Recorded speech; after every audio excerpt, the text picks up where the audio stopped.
Un vecteur, on peut le définir dans un plan x, y et de centraux. On peut le définir, ce vecteur, si je dessine un point M ici, par un sens. Donc ça, c'est le vecteur OM. Qui est défini, ce sens est défini par la flèche, une direction qui est définie par la droite OM et une norme.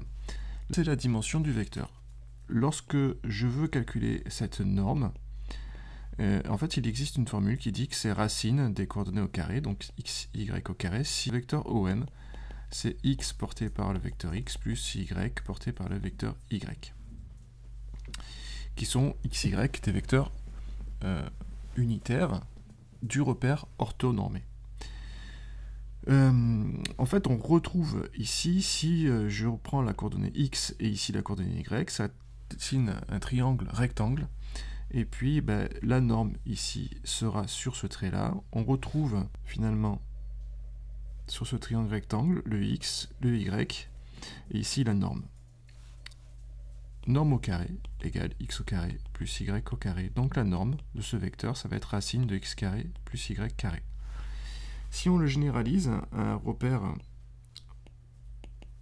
en 3 dimensions, x, y et z, on va retrouver la même formule d'un point M qui serait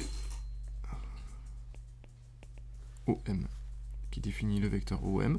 À ce moment-là, la norme de OM va être égale à la racine de x carré plus y carré plus z carré. Ça, c'est la formule générale. On peut l'appliquer, cette formule générale, à tous les vecteurs. C'est-à-dire lorsque j'ai un vecteur vitesse d'un point M appartenant à 1 par rapport à 0, ou bien une accélération d'un point M à 1 par rapport à 0, la norme de la vitesse de M appartenant à 1 par rapport à 0, ça sera racine des coordonnées Vx au carré plus Vy au carré plus Vz au carré. De la même manière, l'accélération A de M appartenant à 0 sera la racine de AX au carré plus AY au carré plus AZ au carré.